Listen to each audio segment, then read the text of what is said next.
Well, we are called to order. 7 o'clock. Good to see everybody. Here we are. All right, would somebody like to do, well, I guess we'll do the land acknowledgement first. I'll follow the agenda. Would somebody like to read it? I'll read it. Perfect.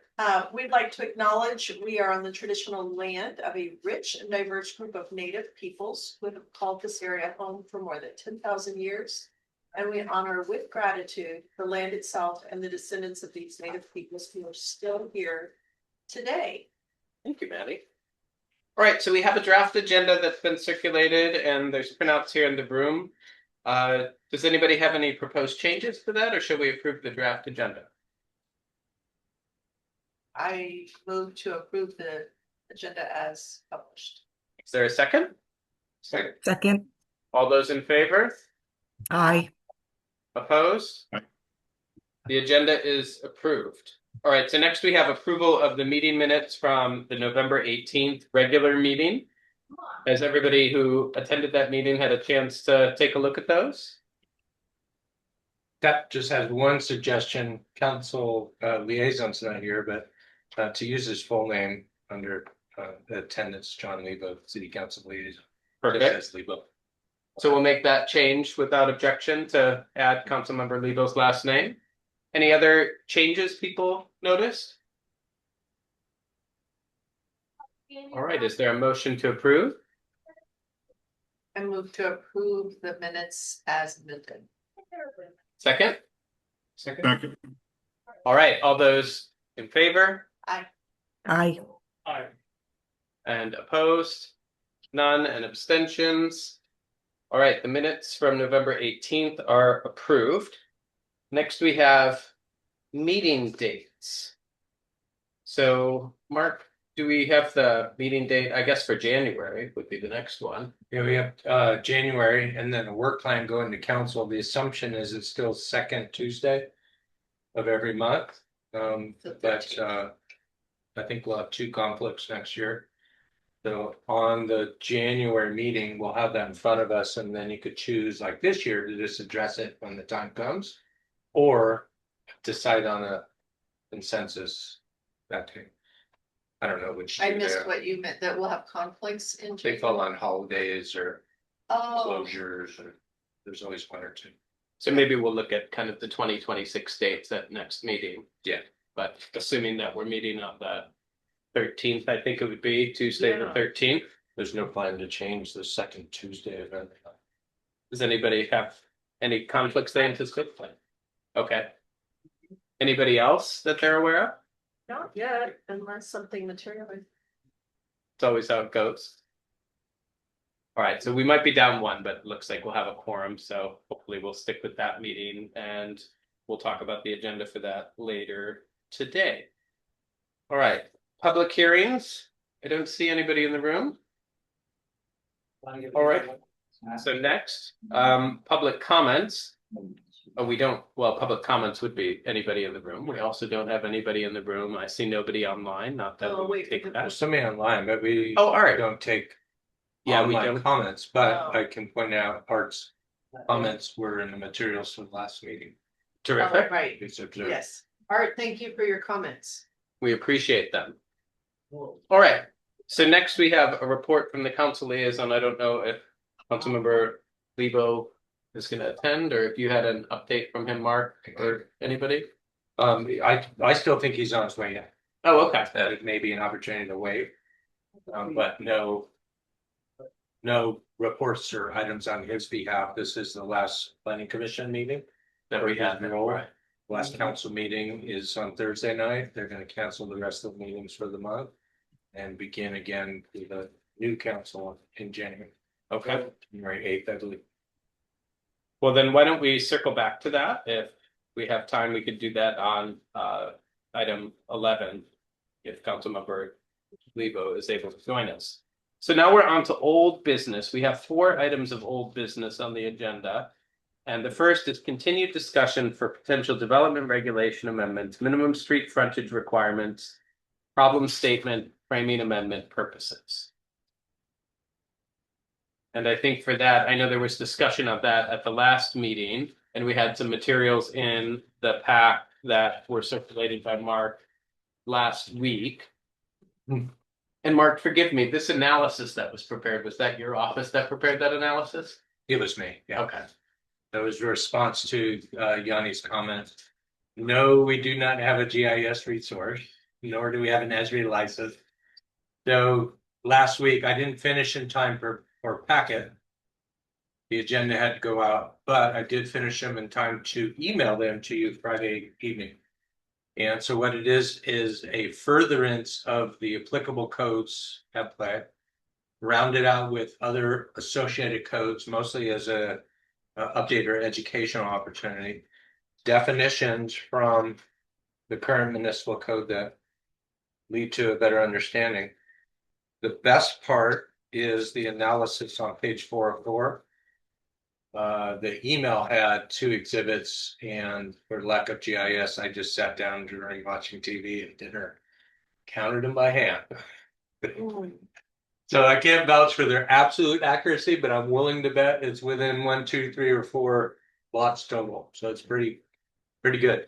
But what it gives you is a beginning snapshot of how many lots of these 3 zones could be affected, with a major disclaimer at the bottom, which is this does not take into account a variety of variables, including critical areas. So it starts to give you a sense of direction or value. Does this matter? You know, those types of conversations. But that's the extent of the analysis, and we could talk about any portions of that in your discussion. What I'd like to know though is what is your read of this analysis? Like, what's the bottom line? My takeaway on the count is for these 3 zones, there are many lots that can subdivide due to lot size. 2x, 3 times the minimum lot area. It's just one criteria. You have to meet all of them. But if you add that second criteria of frontage, this calculation shows that it's still a significant number.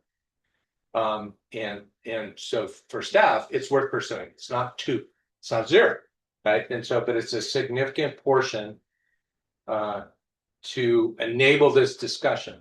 But then you get into the issue that was pointed out by Art's email. It's only one variable, minimum lot size and frontage. If you just did the frontage away, the lower or smaller 2 zoning designations have minimum lot width.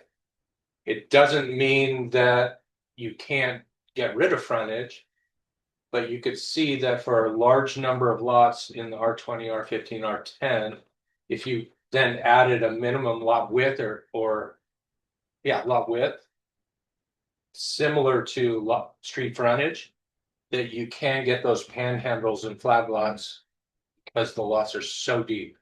I also found that looking in these 3 zones at the zoning map, this was clearly in the intent. Subdivisions, short subdivisions have been happening here for 100 years under the county and so forth. There are flag lots, there are easements. They're rare. What is the preponderance in these zones is narrow, deep, long lots that could support at least a lot split or 3 lots. And then there's a very acute shortage of very large lots that can be platted.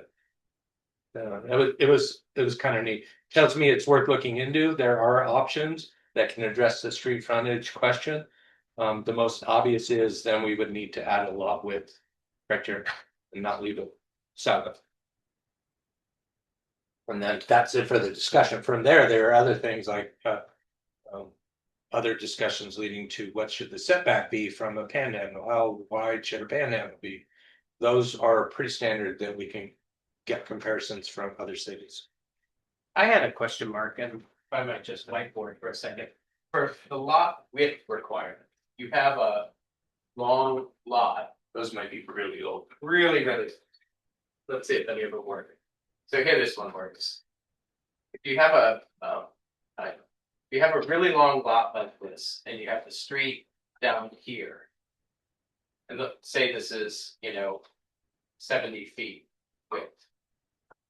If the lot width requirement in a zone is 70 feet, does that mean the subdivision can only happen kind of somewhere along here? Or do you measure the 70 feet either this way or this way? Well, it depends on how the code will evolve. If you give it a lot width and lot depth, that would define it. Rectangular is ideal. But we're not evolved enough currently to have lot width, lot depth in every zone. Okay. But minimum lot area, a requirement to it be geometrically squarish, not weird shape. Leads to an easier number. And if you do away with the 75-foot frontage, add a lot width or a lot depth, that gives very specific criteria to a property owner or developer. And we don't, from your table, it doesn't look like in any of the zones, we have a lot depth requirement. Not that I've located, yeah. And on this, so it's, you've divided it this way, so like if you did it a little wonky. Would this meet the 70-foot lot width requirement? Because at one point there's 70 feet and at one point there's 70 feet on each of these lots. So Not currently, there's no language about average weird shapes or meeting that number, it's just one number, 70. Staff would interpret that to mean it's a square, 70, 70, 77. So how does your back lot get ingress egress? I'm confused about that. There's a variety of tools, you can do you can do a separate panhandle, which oddly, there is a definition of panhandle in the code, but no development standards for panhandles at all. Because of this street frontage. But if you do a panhandle, let's say minimum width 20 feet, and you had a street frontage of 90, you could meet the minimum lot width of 70, have a panhandle that's part of a separate lot, and do it that way. And then you would get criteria for maximum depth and so forth. But in this scenario, if the panhandle was 20 and it went to this back lot, that wouldn't meet the criteria because this lot would only be 50 feet. Then the decision from the city is if we want to go a level further, we would add language that you could do that panhandle with an easement, which is not a property line. So there wouldn't be a minimum panhandle width. It would be a front lot of 70-foot width. And it happened to have an easement instrument over 15, 20 feet or 12 or whatever meets fire. And then they would meet these criteria for the lot area width, depth, and so forth. And be able to provide access to that backpack. Got it. So you could have the two lots in this scenario. The panhandle would be an easement on the first lot. It wouldn't be a lot line. I hate to add my experience or values to it. I think there's an advantage to the rear property owner for it to be a panhandle because then you control it. If it's an easement, then you have to Negotiate then. manage it. I mean, those exist all over our community, and so my understanding is historically. Before maybe we were incorporated, they were allowed, we call them flagpole At lots. some point, yes. But current code doesn't allow for a flagpole lot. The basis that we're judging it by is if it's not expressly called out in the code, doesn't mean you can do it. It means it's not allowed. Right. So lot depth doesn't mean you can ignore it. It just means these other criteria decide how deep your lot is. And from what we see, we have very deep lots. And not very many short ones that aren't subdivided 70, 80 years ago. Yeah. So it's criteria and how many different dimensions or standards you would like to have. But when you were doing this analysis, were you able to flag, of this inventory?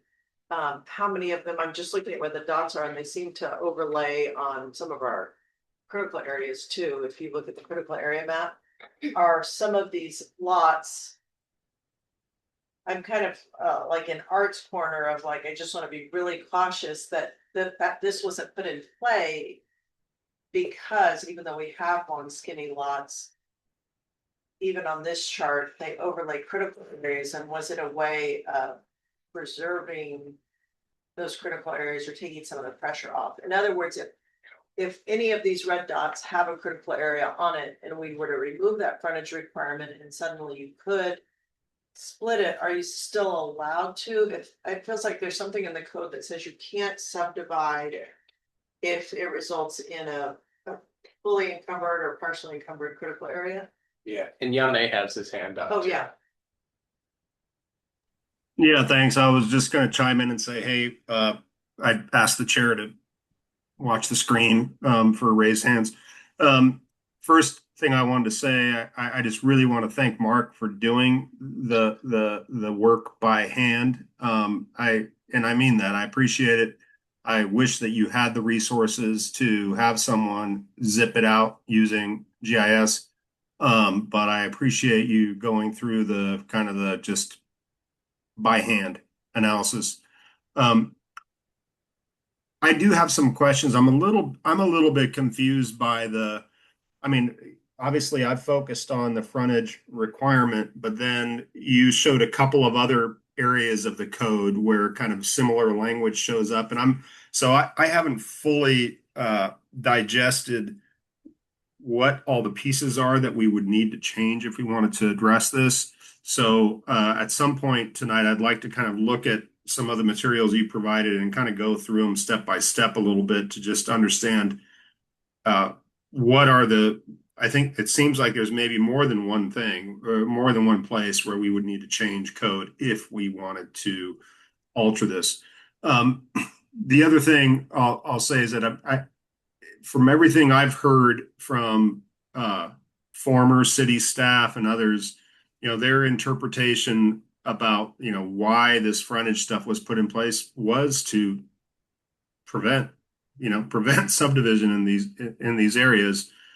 So, and to me, I don't know of any record of a kind of public purpose or benefit for why that was done. So unless we can find that, I think we need to evaluate whether that code, like instead of guessing what they might have meant or might have wanted back in 1998 when they did the last of the annexations and passed this code, we need to look at it fresh. That's our job. We're here representing the public of Lake Forest Park. So we need to, base our recommendations on our best understanding of what we think is in the public benefit about this. So we can try and wonder why they put it there, but they didn't leave breadcrumbs. So that's for us to figure out. Thanks.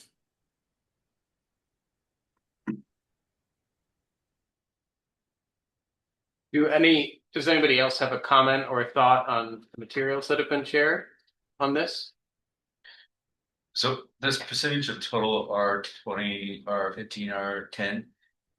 It says lot potential benefiting from eliminating street frontage requirements 9.95%. So we're saying that's significant, but you could That's- also, like Mandy's comment, look at the critical areas map, which is just a guide, right, not yeah, site specific. absolutely, yeah. And you can see there are a lot of critical areas in all of these. It's almost an exact overlay. Yeah. When I think the other point that I made at a prior meeting to look at, which is just something to consider with all of this, is when you look on the city website, we have all these maps that were captured at different points that represent different things. And we have, it's a little dated now, 10 years old, but it's the tree canopy coverage map. And all the areas that have significant tree coverage seem to almost one-for-one overlay with these areas, and all the ones that are, red and orange and yellow, which are lower tree canopy coverage, are in the other areas where there've been lots of subdivisions and That's smaller. the critical areas map too, on that farther down that page. But I think the point that Yane has made in the past, which is, also worth us considering, is, the critical areas requirements and the tree canopy coverage requirements presumably operate independently. Yeah. So and you've made this point many times, Mark, if we were to say, okay, let's remove this one barrier, no longer have street frontage requirement to subdivide and then develop, you still have to meet those other requirements as well. And I have not heard any, all through the comp plan, all through middle housing. And this discussion, any discussion or desire to weaken or change critical areas or trees at all. We'll relook at them in the future for our periodic updates, but the intent is to not do this effort and forge our way to additional short plats or lots. And sacrifice those two priorities. Can I make a recommendation that because we've spent so much time on this topic and because we had decided as a group that we wanted to look at opportunities for incentives, that this is yet one more incentive that we could deal with at a smaller scale instead of just lifting it citywide.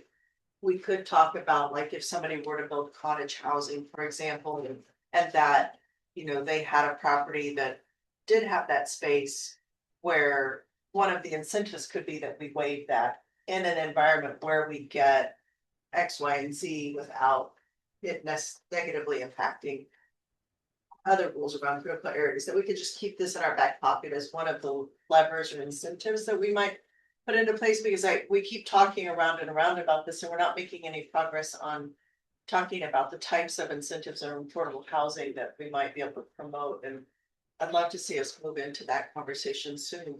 In all honesty, I think this data, I think the analysis is great, but I don't think it gives me any new information to be able to make a decision on something on the frontage issue right now. I like the idea of putting it under the umbrella of incentive in the future, so that we come back to this. Yeah. Well, one of the reasons that I actually like this plan is I prefer sort of free market solutions, and I think this, I would prefer to do this than have additional requirements put on. So I actually prefer this better than having incentives for any specific thing, because I just think that this, if we wanted to increase density, it's just kind of a natural way to do that allows sort of the free market to fill in the supply, which would be my preference, rather than adding incentives or requirements. Yeah. And one of the other, I was going to say, one of the other points that some commissioners have made in the past is this would be another kind of lever to increase the potential for development and density in the city. But we also just recently made code amendments per state law that now allow every lot in the city to not have 1 unit, but 3 units. 2. A duplex plus a detached ADU in every. Two scenarios, a duplex or a primary dwelling unit and 2 ADUs. Right. All of which can be sold. So all of which can be sold and all of which can have the lot lines then drawn accordingly. Yeah, and so that's way up in theory, all the lots. Right. So we already have, in theory, tripled the capacity in the city with the existing number of lots without allowing lot subdivision. And so that's, there's a question then of like, how far do we want to go? How far does the community want to go? Or do we want to take a wait, see approach on what that means in the next few years in terms of density and tax on city infrastructure, which we don't have a tax base to really increase. Well, I wanted to just comment on the whole free market approach. We've now used density a couple of times in the last couple of minutes, and I feel very strongly that our goal isn't to increase density in our city, it's to create housing inventory that's diverse enough to allow a new homeowner or somebody who wants to age in place. It's the free market isn't supporting or rewarding the building of smaller homes. And so if our goal isn't density and our goal is housing diversity in terms of different types and different sizes, the incentives are a lever to help encourage and support the free market in building something that's more, that pencils out for the builder and also helps diversify our inventory. Just because I do think that we've heard that loud and clear from the community that there are very few options for people to age in place. And it's really hard for people's kids to come back into the community. So I think that I just wanted to tease that out a little bit, not so much to get involved with free market policies as much as to say, as a community, we're really struggling with inventory that is accessible by age in place and young homeowners. So And Yane has his hand up.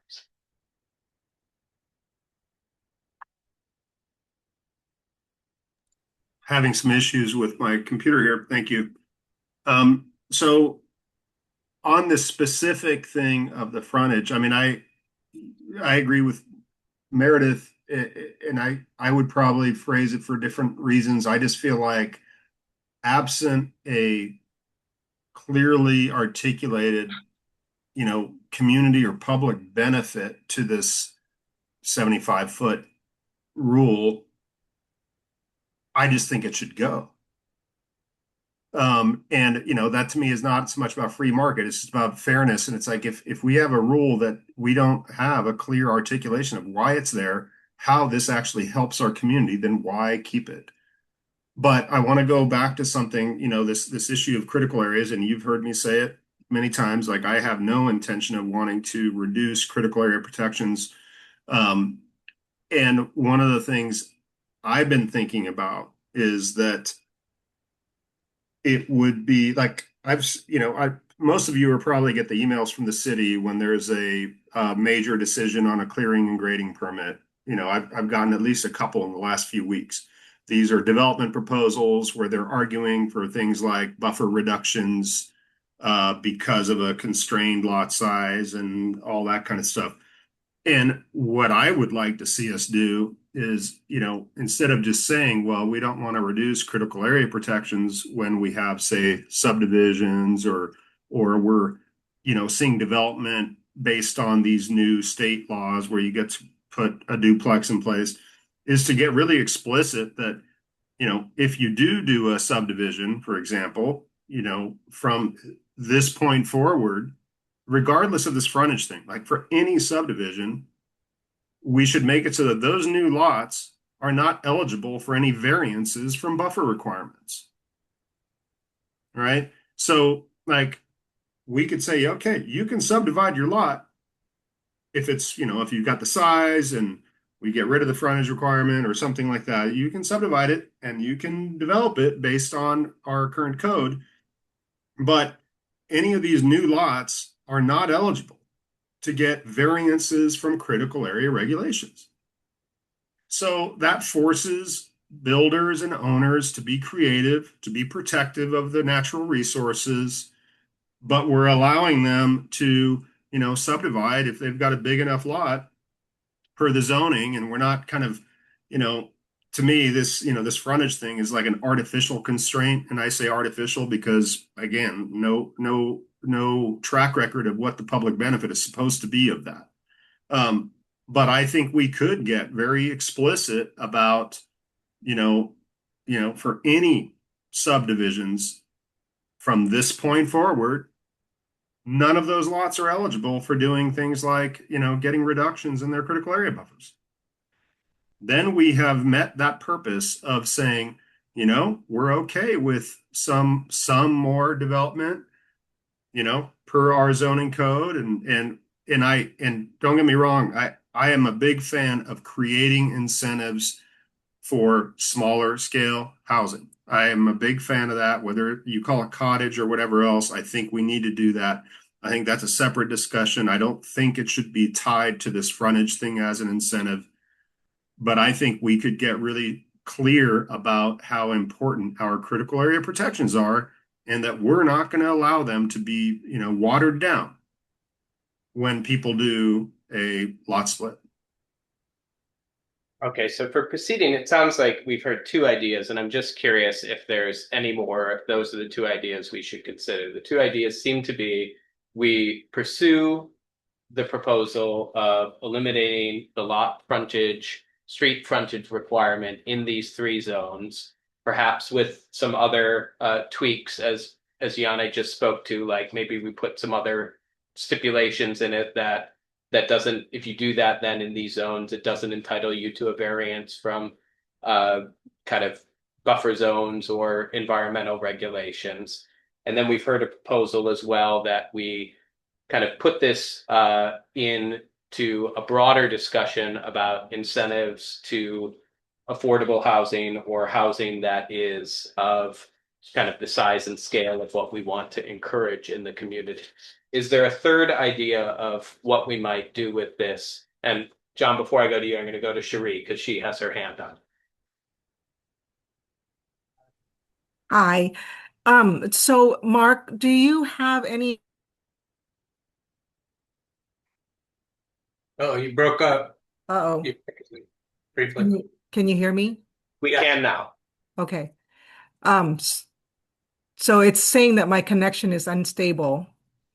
So It's sorry working. about that. No Okay. worries. So Mark, Seattle, for their frontal zoning area, do you know what their requirements are? I just have a really big problem with it being zero. Yeah, theirs are broader. I know that they range from high density, zero lot lines, just meet performance standards. You know, multifamily and so forth. For single family, they're trending towards smaller. But there's so many different zones, it's hard to compare. Okay. And I think it's fair to compare Seattle with like West Park Yes. necessarily, right? Different- Yeah. There's other communities that we could compare. Right. I looked at Kirkland and theirs I think is 25 foot. And so I mean I just feel like going from 70 to zero is just such a big swing. I I have issues with that. I just feel like there should be something instead of just zero. And that's going to feel like Seattle, with all of their homes on top of the sidewalk. And then John. I'm still a little confused, and I go back to the illustration they made on the board. And I understand that that long, narrow lot is pretty predominant, so it's a frequent case. And so dividing it, I mean, what would the owner prefer to do in many cases? Would it be to just simply divide it? And I'm thinking again about ingress egress. If there's a lot in the back, how does the resident get to their residence from the street? How do they have a driveway? Are we making a flag lot then if we subdivide to do that, or do we have to grant an easement to do it? Or are we instead dividing it, lengthwise right down the middle? Or it's condoized, right? So are you saying under current law, if you had, say, a property that could be subdivided, if you had the street frontage, you can't technically subdivide it, but you can still build and like condoize, I don't know what the right term is for, if you have a house in an ADU and you sell the ADU. No, unit lot subdivision. It's But similar to condo, but more steps and we can already do City that, so involvement. for somebody who doesn't meet the, doesn't have the lot frontage to technically subdivide, they can still maximize their return on their property by having the two ADUs and then Primary two ADUs. But that Yeah. effectively subdivision, but it's a different mechanism, right? Condo, the city plays no rules. Right. And I'm not an attorney, but apparently we learned at the conference, apparently you can condo anything right now Right. under Washington law, but we don't play a role. Yeah. Short subdivision is similar to this. You're splitting a lot, separate fee ownership, so forth, pretty defined. Unit lots right in between. City plays a role, but it acts like condo. You own. The primary difference is under the ADU, the dirt, you own it. In a condo, you wouldn't. And the city has the right to give it one of these or one of these, whereas condo, we don't even see. Sam, you asked that there was if there was a third option, and so we've talked about, this item, and I don't know if Yanni is still with us and just not on camera, or. I think that's the case, yeah. But I don't know if we are, oh, great. There's this topic that Yanni's brought up, and thank you so much, Yanni, but we also have talked so much about this singular topic without it having an action associated with it, and we've talked about putting a lot of these types of extra things in as incentives. A third option too, I think that we have to consider is that if any of us here at the table have properties that are implicated in this, I think we have to be careful that we're spending more time on this than any other issue that we've spent, if we're just diving in and arguing on it. And I think that we have to be really careful if there's any conflicts of interests amongst ourselves, because it would seem like we're really prioritizing this one recommendation over all of the other work we have. And so I just want to reel us in and say, like, at some point, I think we need to move on from this topic and put it somewhere. And I'm ready to vote on doing that. It's really hard to come here and talk about it again and again and again and again. Right, and I think that's what I'm trying to get at. Like, Yeah. should we have a decision that it sounds like some of us are in favor of, where we ask Mark and staff to kind of draft an amendment that's focused on this and give some parameters and do that as a one-off standalone? Or do we table this and come back to it as part of a broader conversation around incentives and other kind of more comprehensive amendments? And it seems like from listening, we might have 3 or 4 commission members who are in the camp of we table this. Sounds like we have 2, maybe 3 commissioners who are in the camp of let's address this now. And maybe we could just get like a show of hands of where people are at so that we know whether we should spend more time on this right now or whether we should move on. So unofficially, like, raise your hand if you would like to spend some more time on this to come up with an amendment now to address this issue as a standalone issue, perhaps with some tweaks and caveats that Yanni mentioned. Is there a show of hands for who would like to do that? Yanni has his hand up. I would like to give more context to my position, but Okay. I'll just let my hand up for now. Okay, and then show of hands if you would prefer to give this further study as part of a broader set of revisions, perhaps in combination with incentives. And that looks like it has about 5. And not just incentives, but we've also talked about that there were other areas of the code, like egress on ADUs and side yard setbacks, which we have talked about, that are part of just cleanup to our code. So if this is a cleanup issue, I think it should be certainly at least part of a broader conversation of things to fix in our base code and or incentives. So I just wanted to be clear, it wasn't just incentives.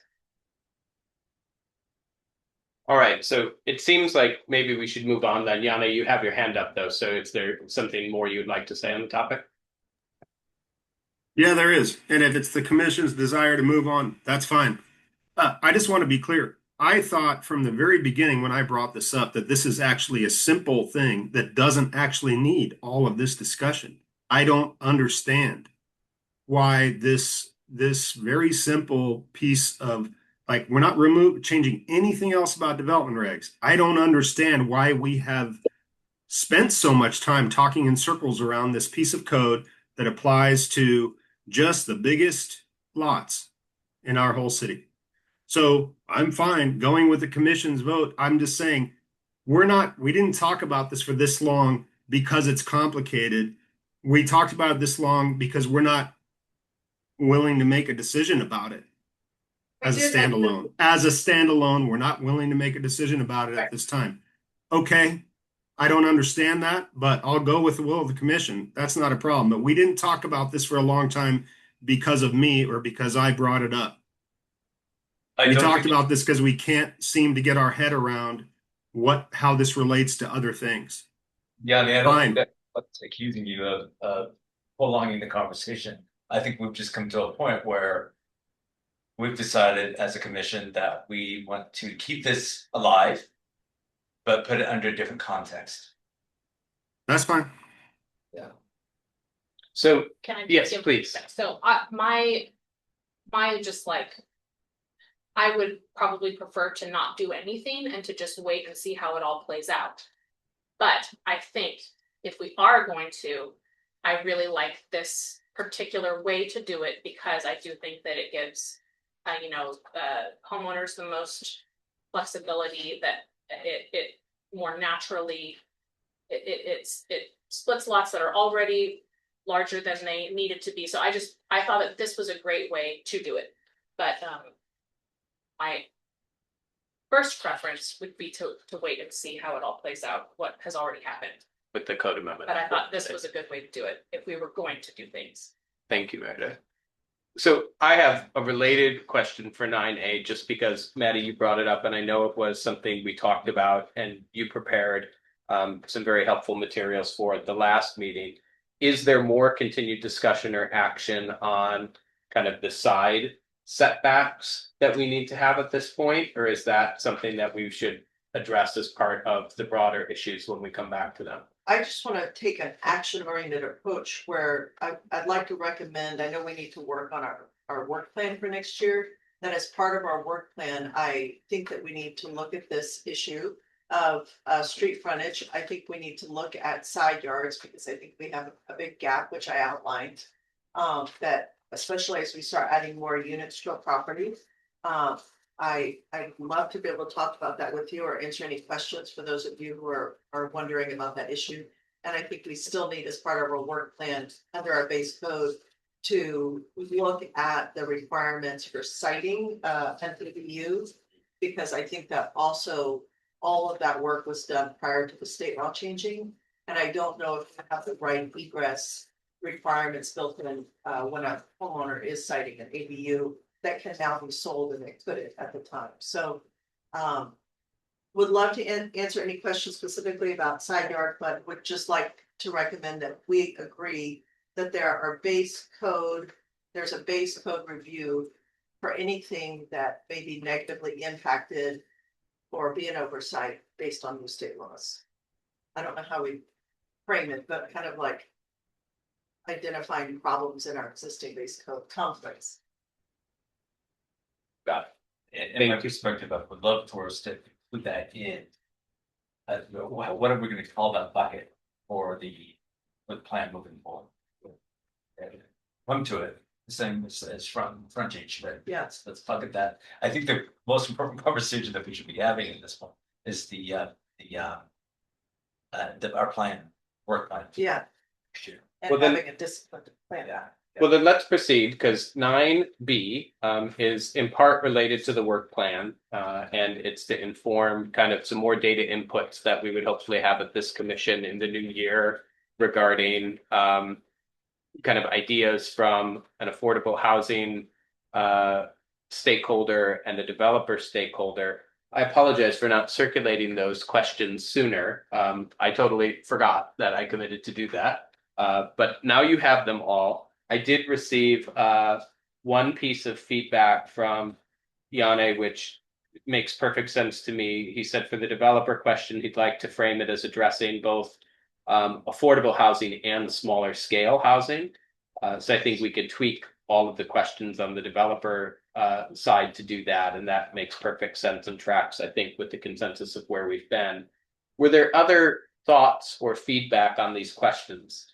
It was just a discussion draft, so if there's more, please. I do have some thoughts.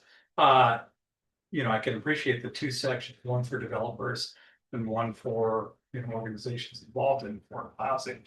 And it seems that the affordable housing category is more the capital A affordability, and the other is more the lowercase affordability. But to me, one question, probably for both groups, is they may have is what do we mean by affordability? And it seems to me that, in terms of middle housing, we're talking about market-based middle housing. What are those units going to sell for? Who's going to be able to afford them? So I think, we should have our own feelings about what we want to achieve in terms of affordability when we're asking these questions, so that, they'll be able to respond in a way that is meaningful to us. So, for example, I went to the comp plan revision, some of the background data. It does have very specific information about affordability, and it's very clear. It has the actual figure 237 of the analysis. Actually, that's not the one. It's the 235 has median household income for Lake Forest Park, 150K. That's for all of Lake Forest Park. That isn't for people that are working here at Safeway, that sort of thing. Lower on the scale of that. So, and it has basically what they can afford, and it's not very much. So, what is our target here? I can appreciate that we want to get more housing diversity, but if we're talking to these organizations and we're talking to developers, are we expecting these cottages to be 600K? Or what, so I think it's pretty important for us to have a common framework for what we consider to be affordability when we're asking these questions.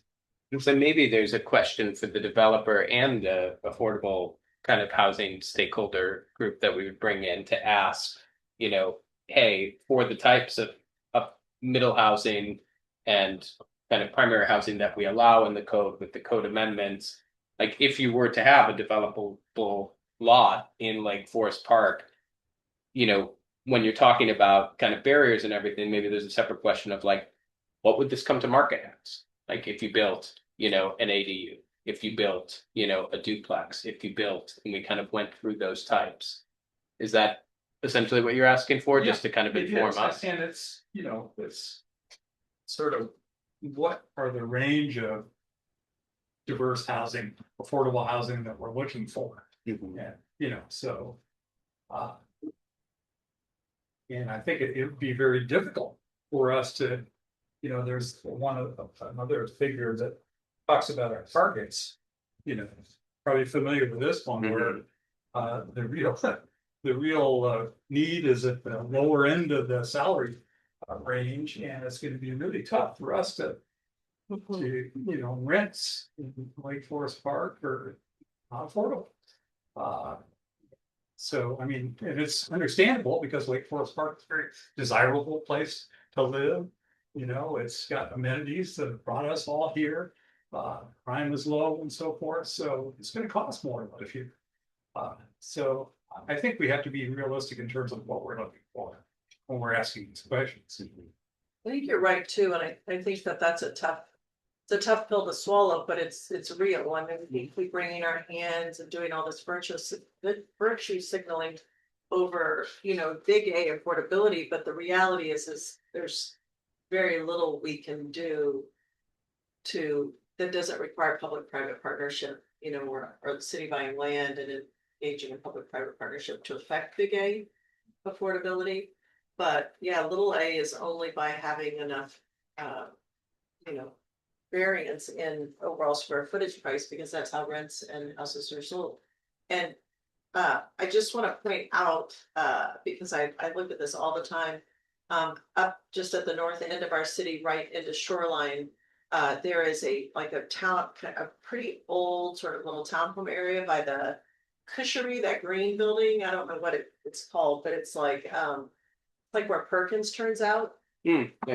And just a little bit, a few doors down, there's like a really old townhome multi-unit development in a hollow. And there was a 2-bedroom, 1-bath, 1,000 square foot unit that just sold last month for like $450. That's a lot, for a little thing. There's a house currently on just a few blocks away that is 900 square feet. It's got 1 bathroom, 3 small bedrooms, pretty dated, and it's on the market for $655. So if you start doing that math, we're talking about the difference, the variance being anywhere from $400 to say $700 a square foot. So I appreciate what you're saying, John, because even in the little a affordability, the smaller the house is, the more it's going to go per square foot. And but it's the only that might be something nice to unpack with these folks is like, what are we not thinking of? Because the only lever it feels like we have to pull is encouraging smaller square footage, right? To help bring the overall cost down. So you pay more per square foot, but it's still 600,000 instead of $1.2 million. So maybe we could figure out a way to unpack what's the calculus that allows us to bring the cost of the housing down. And Yana, you have your hand up. Yeah, thanks. First of all, John, I appreciate your comment, and Maddie, your follow-up. That's kind of exactly why I keep bringing this kind of back to say, let's talk about scale, not just affordability, because they really are very different questions. Like true sort of capital A affordable housing and so forth, to what really brings the cost down is because you can get a lot of favorable financing from state and federal sources. Well, maybe not the feds anymore, but there are, if you meet certain thresholds around income and so forth, you can get favorable financing as a developer and all that stuff. And that's important. And we maybe have some limited opportunities to do that and on some of our bigger corridors with more like multifamily affordable housing. But I'm getting at exactly what you said, Maddie, like these uh, places that are just cheaper because they're smaller. And it's just stuck in my head. I had a conversation probably a year ago now with a a friend or casual acquaintance who is a builder developer who was talking to me about how they're doing a lot of projects in Seattle, and often there's like a main, they're building kind of a main house and then one or two smaller units. I don't know if they're calling them ADUs or not, but they were exactly in that, they're about 1,000 square feet or maybe 1,100, and they're going for 700,000 instead of 1.1 million. And what he said to me is it's those 700,000 things that are just flying off the shelf when they're made available. So I, to your points, I want to get at those questions with these developers. Like, okay, I forget who said it. Maybe it was Sam. Like, what? Like, okay, just if this was just allowed, what would you build, and what would you get for it? And what price point are we hitting with different types of housing approaches, whether it's cottage or this kind of ADU model. I think that's really critical to this discussion about how we make Lake Forest Park a place where people can kind of age and stay in the community. Let's face it, as John pointed out, our average incomes and so forth in this city are pretty high compared to most other communities. And yet, for people who are getting older, they have a really hard time finding a place that matches the scale that they need, even if they can afford the price, right? So that's why I said, Sam, in my comment to you, I'm like, I want to make sure we ask these developers about affordability and about scale, and really as kind of two sets of questions, because I think that's a really important one for us to try to learn and try to understand better and not mix them up. They might not meet affordability standards by any, real criterion. We're talking about scale, the smaller self-contained housing and LFP. I would love to understand more about that and what the market's like.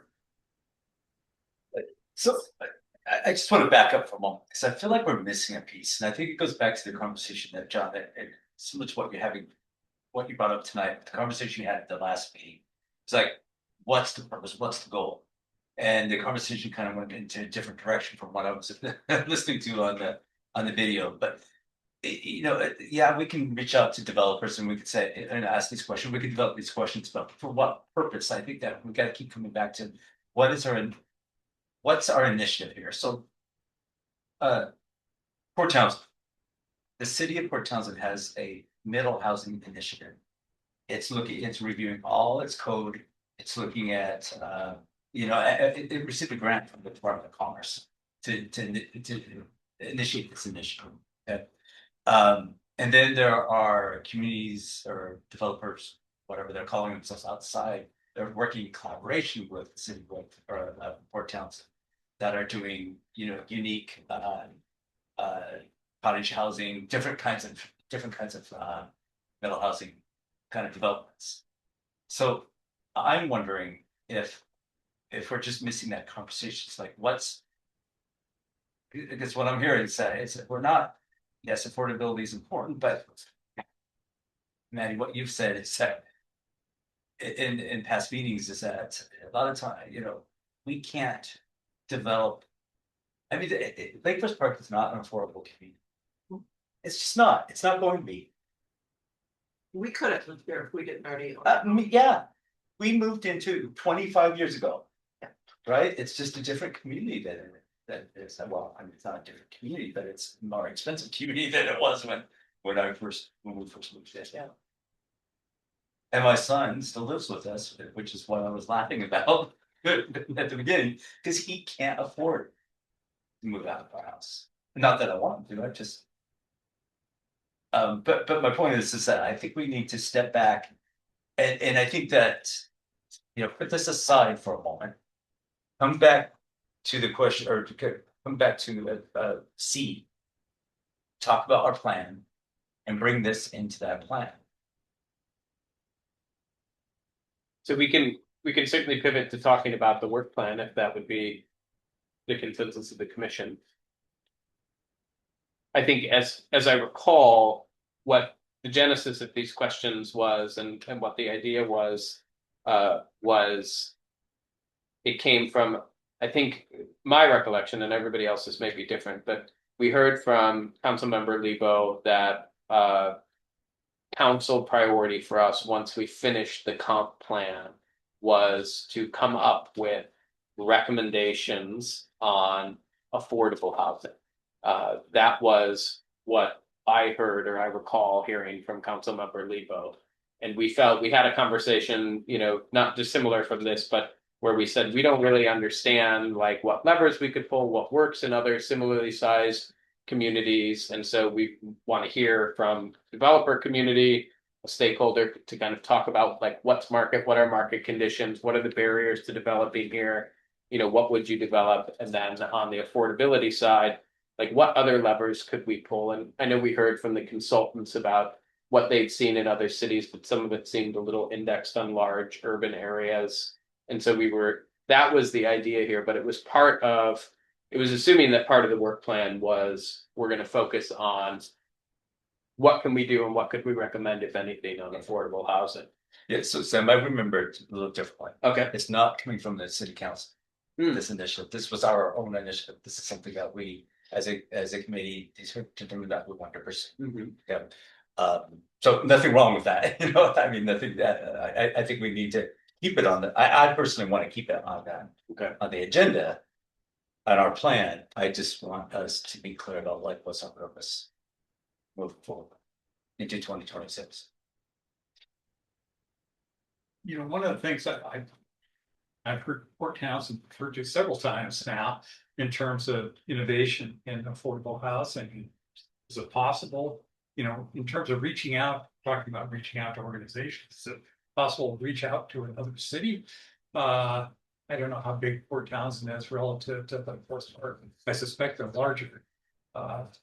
Maybe several times larger, I don't know. But yeah, we're different, that's for sure.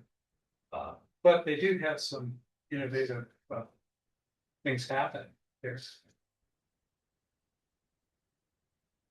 Yeah, I think it's gonna be tough to grapple with, you know, as we've all been doing research, you know, on all these aspects, and I think that's what these questions were at. It's like, let's understand from the builders what they'll, you know, what's going to cause them to build and not build. So I still think that has value, is to sort of hear from the horse's mouth, you know, like when are you gonna put a shovel on the ground and when won't you, so that we are at least aware of those parameters.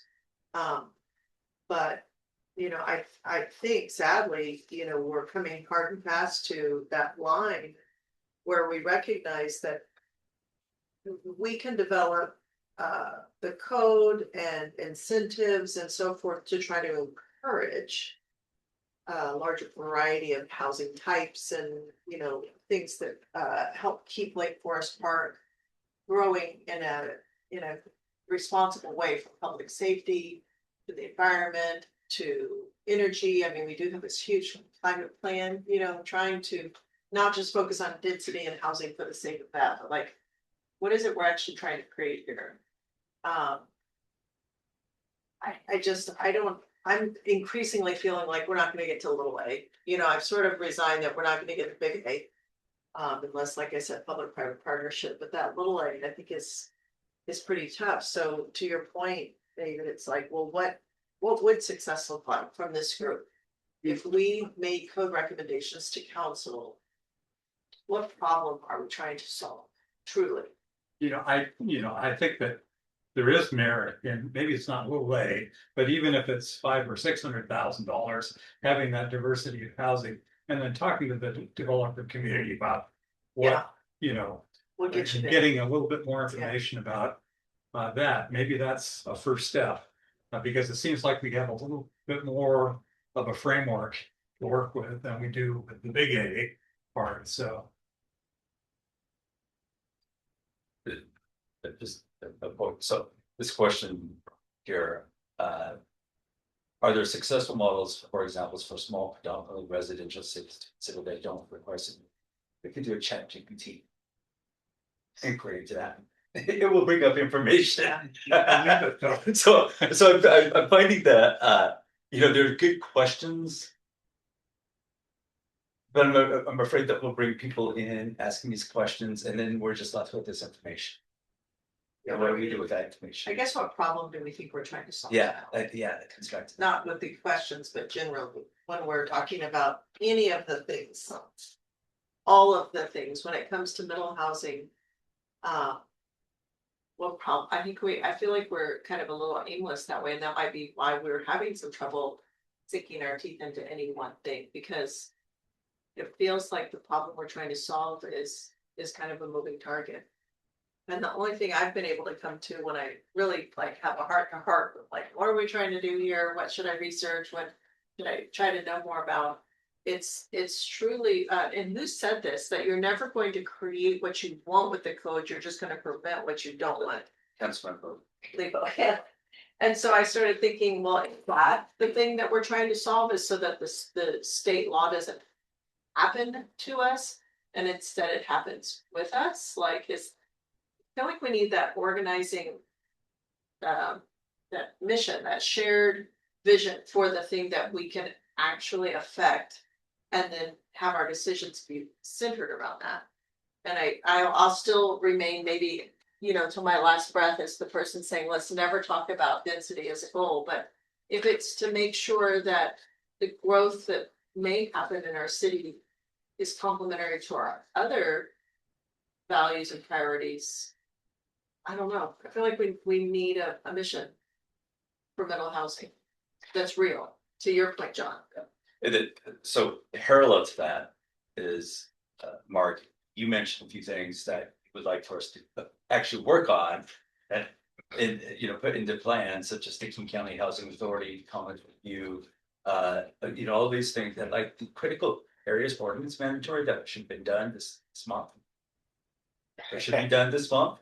I mean, it sounds like there's things that are really important to be doing that we should make sure that's in our plan. Yes and no. Yeah. Well, Only so many hours in the day. I got Right. hands and I gotta stay married. right. Other than that, the Well- priorities are in the work plan. But As you see, you've accomplished 80-90% of your work plan this year. And as you guys discussed at the last meeting, we could develop a work group, do some of that work outside of these. Right, I'm completely interested. I'm personally interested in that. So Yeah. Yeah. We need to just do that. well, that. But also, as you were talking about at the last meeting, like developing a subgroup and doing some of this work, the walking there. Yeah. So it sounds like there might be interest in, maybe we migrate to discussion about priorities for 2026 and then circle back to this if this is an action we want to do. I'm seeing some nodding. Yeah. I've literally printed out everything else. The one thing I forgot to print out is work plan, but I emailed it, and the two commissioners online can share. We all have it here. He printed Yeah. one and we are. But for the screen and whoever else, if you all have it, then I'll go from memory. Oh, okay. Do you want this? Do you want me to share it, Mark? If needed. I just can't share it because it messes with Zoom, and my first priority is this recording. But if a guest shares screen and you have that ability, that would be nice. I can do it if you want. That's fair. You want Thank it on- you, Yannick. Want it on the screen? Yeah, I think it might be helpful just so that we're all looking at the same thing. So I have an agenda item, I think that's after this agenda item, but I'm a little hopeful that that could be part of the 2026 work plan, so I don't know if that will happen if it follows the determination of the work plan, so But I think it was on, wasn't there a topic that could cover it on the work plan, and maybe you could speak to that, John, when we're yeah, talking about it? I'm not sure, I mean, I because the topic that I'm referring to is Sure. 9D, shared housing, which, you know, I did circulate, and I don't mean to go out of order here, but I do think that it, you know, it's, if we discuss it, we might feel that it's worthy of, you know, being part of the affordability question, certainly. I'm not sure how well it fits into middle housing, so I'm not exactly sure how it fits into the existing work plan. Can we do kind of a group chat, or excuse me, a group chat, excuse me, question? And has everybody reviewed that plan? Yeah. So I've reviewed it, it sounds like we've all reviewed it, I'm interested in, but I don't think I need at this moment to explore that anymore. And in keeping in mind that we will bring that back into the, as a possibility. Discuss. Not to lose, we won't lose. Sherry, I was going to mention about that shared housing. It reminded me of Bellingham, where my daughter is going to college, and they have like a company that take care of all of the contracts. So, you know, the people that are renting, they are matched basically with people that have the same likes and I mean, I think that's a really great idea. I didn't know that those company existed. Besides up there, where there's a 5-bedroom house and these kids go to college and they're matched with different roommates, and they're each responsible for their own deposits and their own rent and all that stuff. So I don't know how to promote that in our city, but I like, you know, there's a lot of older people that might be a really great solution for them to make a little bit of income and then also have help around the house. So why I don't want to spend too much time on that, because there's other programs, like there's a really interesting program similar, but where people are aging out of their homes, where they bring in younger people into these homes. They create an ADU, you know, they build an ADU, the older people move into that ADU, but they take on that mortgage. You know, so it's there's lots of stuff out there. We just need to explore what those possibilities are. Yeah, and I just wanted to, because I Yeah. kind of feel that I'm the senior representative Yeah. on the planning commission, and certainly there are a lot of elderly people on my block, and I can tell you, to a person, they want to stay in their home. Yeah. They don't want to move into another home. Mhm. And they're actively doing things that will allow them to do that. 10 years ago, as an elderly person, you couldn't do that. But there are many developments that have made it possible for people to stay in their houses. And the shared housing is a big deal. I mean, I think it's emerging, it's new, in a sense. There's not a lot of data at this point, but you know, I think it's something we should talk. John, I had a question when I read through this last month. I thought it was great to bring awareness to it, but I wasn't clear on what you felt like we needed to do as a city or as a planning commission to promote shared housing, because I'm not seeing what the policy piece is in it. Well, you know, aside from making sure that there aren't any ordinances that preclude it or really, you know, get in the way of it. The Bellingham example is a good one, and I talked to city staff at Bellingham. They pay the company.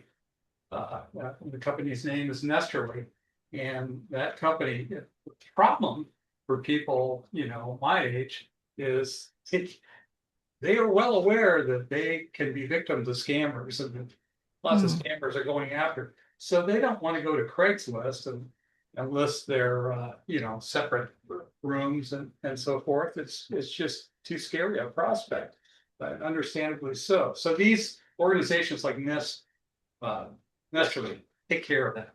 Basically, they do the criminal background checks, they do the extensive vetting, they do the financial vetting, both for the homeowner and the person sharing.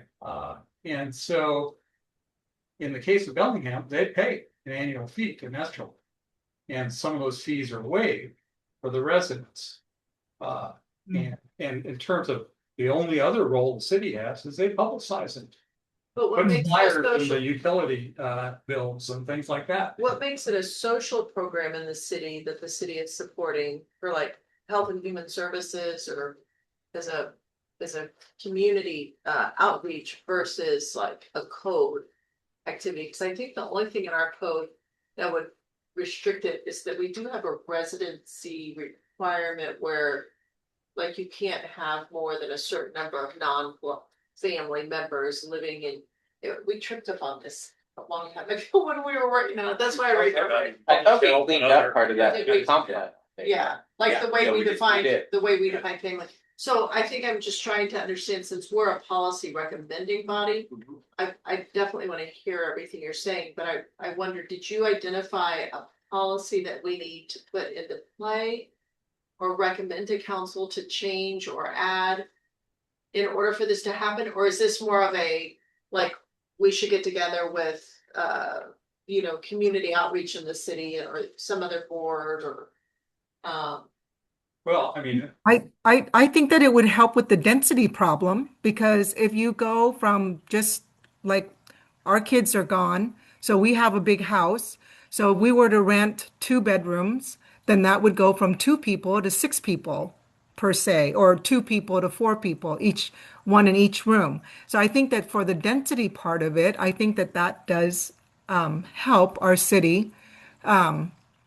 Because there's a lot of people that are older that I know that do not want, at their age, they don't want to take on another loan to build an ADU or a duplex or anything like that. That's not in their interest, but they still want to stay in their home. what's stopping you from renting your rooms? What problem are we solving here? Because is there anything standing in your way of renting your rooms right now? I think there's something about parking, right? That we have to have a parking space for each car or something like that? No. No? That's when a new project is developed, you must meet the parking ratio. Then you build your house, then you rent your room to whoever you want. But parking isn't based on how many residents are in the structure. It's like, it's kind of by structure type. Okay.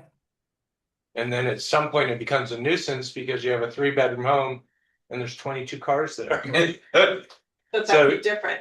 Yeah, That's a different issue. That's a Yeah. different issue. What is stopping anyone in Lake Forest Park right now from renting rooms in their house? Is it just finding a good broker, So like Nesterly? that company, Nestor, will not work with an individual. I couldn't, as a Lake Forest Park resident, say, I want to do a listing. Nestor doesn't work that way. They work with cities. Cities pay Nestor. And there's another organization, actually the state of Oregon has a statewide program and they have kind of spun off their online presence. A lot of this has to do, it's more than just an online matching system. There are actual counseling involved and that sort of thing. And there's a lot of follow-up that, to make sure that these placements are working. Right. But I think cities are actually contributing financially. And in addition to, letting people know that this exists and it's okay to do it, that there isn't anything in the city codes that prevent them, because most people have no idea. So it sounds like there might be 2 things to do. There might be kind of a code review just to see, is there anything that none of us are thinking of that might be a barrier? And there might be kind of a program and a funding from the city to kind of invest in kind of promoting this as giving a contract to a company like Nesterly. So I'm gonna bring it back to the agenda, and I'm gonna suggest we talk about priorities on the agenda we've approved, unless there's a motion to amend the agenda and pivot back into a discussion on the shared housing discussion. I'm good to follow your lead.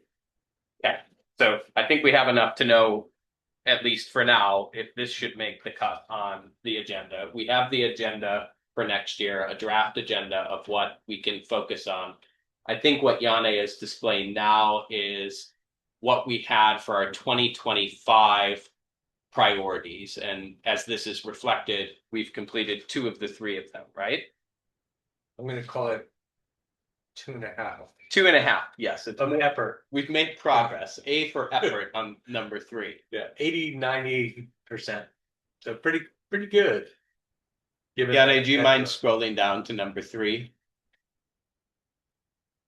Yes. So this was the one that we were just kind of talking about. So we haven't adopted an ordinance or made a recommendation, but we've talked about and reviewed. And that could easily carry into 2026 as is. And Yane, do you mind scrolling down? Because if I may, I might just ask Mark if you could just kind of walk us through each of these sections that are on screen, because it seems like there were some things that maybe there was one that was due maybe this month potentially, and like we'd love to just get I'd love to get your color commentary on like what of this is absolutely like mandatory, like that we need to be focused on versus what would be nice to do. Like priority 1. And here's where it gets squishy. They're arranged more or less on the hierarchy of vision comp plan policy to development regulation and state mandates to things that are just local and your parking lot. And so this first one is a natural. This is an outcome of the 2-year effort. When in December 2025, we adopted the Growth Management Act compliant comp plan. Very late in the process, if not after the action, we got a letter from King County Housing Authority with implementation items in staff's opinion. It very much matters to them. It mirrors King County's policies and actions, but it's not mandated by Growth Management. The city attorney views those as voluntary. Should we consider them? Sure. Do we have to adopt them? Absolutely not. And so that was an article in the Shoreline News about the city could do more, but that's what it gets at. They're voluntary. The other one is 4 items in our transportation element that were flagged by PSRC when we went to get certified. Our intent is to get certified by Puget Sound Regional Council next year. Then we're eligible for grants for sidewalks, etc. But we would need to prioritize it, earmark the budget for it, or direct the budget. That you spend it on that, you're not spending it on something else. Then we do the work, and the goal would be amend the comprehensive plan for those 4 things. PSRC would certify us. So we have time for that. And which group is that? Is that That's bullet 3. that's potential parking regulation and transit oriented? That's No, it's just it's stuff that the public works director, CIP projects, mobility, mapping. They're doable, but it would take a consultant. Staff could do them, but it would take so much time. We'd have to focus on it. But it allows us to be certified. It allows our transportation element and transportation policies to be certified by Puget Sound Regional Council, which is the regional economic model, regional transportation, regional housing, all that. So it's something we should do. It would have been nice to do with the GMA, but it's voluntary. And then the implementation chapter was talked about during that effort. We got to a point where we were cruising through all the elements, and we said, let's table that for after. Let's keep a running total draft, but we're running out of time at planning commission, and city council supported it. When we got to December, they said that was appropriate. We need to focus on getting this deadline done. And then the 4th one was just added in the last few months to weeks. The climate element is now entirely done. It's in the comp plan, passed by city council, and Department of Commerce sent our acknowledgement letter last week. The opportunity is the climate element is a policy level document. So now that gap's not missing. The climate action plan was adopted a year ago, is more of an implementation plan. The question for that bullet would be, if we're going to have an implementation chapter in the comprehensive plan to give it life or meaning, should we include these climate action plan items into it? And then short, medium, long term. So those 4 items could be one amendment this coming year to the comprehensive plan or not. Each has ramifications, but none of them are considered GMA required. And I heard you say, Mark, like the implementation chapter addition might require work from a consultant that we don't currently have lined up. Or did I mishear that? It depends on the effort, right? If we just take the work products that we got from these processes and do it, we can do an implementation chapter, particularly because most of them are climate related. And the King County Housing Authority has their issues ironed out. We would just go through it. Do we want this item for this community? The difficult one is the transportation. We would have done it earlier, separate this year, and it'd be in the books. When PSRC said, no, you need to address these 4 issues, and then we'll remove your conditional certification and you'll be fully certified. And we have time. With the next grant round, we need to be fully certified. But those 4 items would take work from parent peers who did that work before. I thought it'd be easy. Oh, I have budget, give them a call. How much do you want? How much would this cost? And it was around $50,000. I could say it's 5 times more than I thought it would be. Well, so it's doable, but it comes at a priority cost. So those are the comp plan ones. Those we can do as one thing, as much or as little as the planning commission desires. So that's why I had those grouped, and we have plenty of time. You can do a docketing amendment of however many amendments you want once a year. Periodic update is entirely done. We don't get to do that again for 10 years, but this we can do every year once. The next one is the development code or municipal code. And here's where the trade-off comes. So for years and years, it appears none of these were done. We missed several rounds. I come in, we focus on the comp plan. We get that periodic update while they're telling us middle housing, sign ordinance, climate element, and the $500,000 grant was too much to pass up.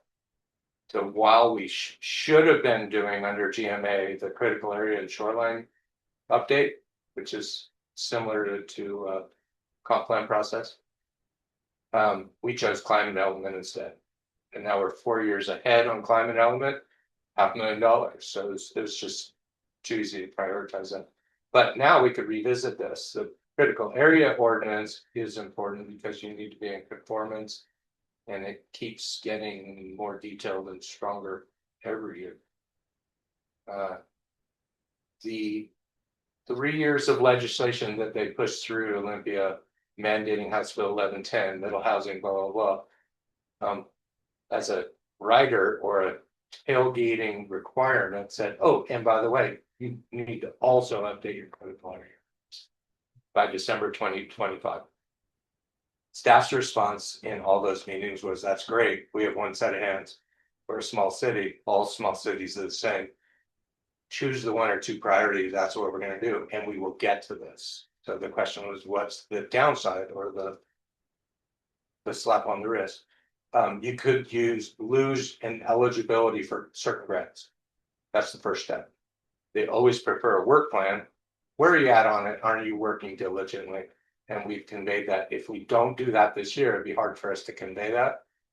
And if we ever go to the growth management hearings board or court, it could be seen worst case that we're not trying to stay current with that. That's very, very rare. Most often it's just a threat, like, please just do this.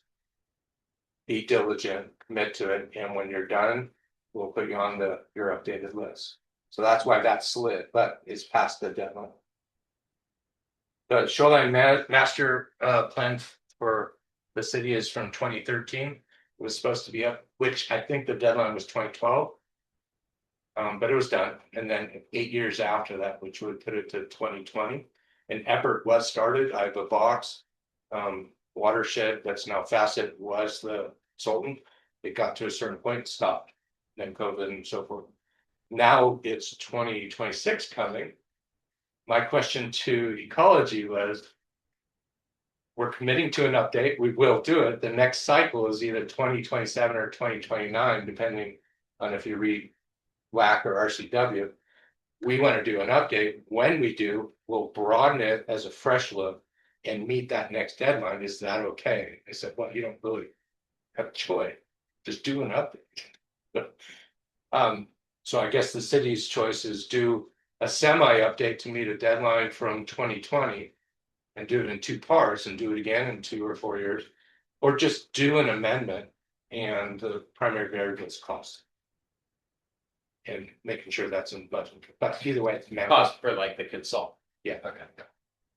So we have consultant in mind, they have the expertise, we know what we have to do. We have a fully developed shoreline, we have a robust SMP. What is the penalty? You could lose eligibility for certain grants if they make that grant money dependent on having an updated SMP. If you get an appeal that goes to the Shoreline Hearings Board, they may frown on you if one of those issues is part of the required update, and it's not in. Very rare, but possible. The best track is to program those in the next 2 years and just get them done. Is that another 50K to bring up? So But those are unknown.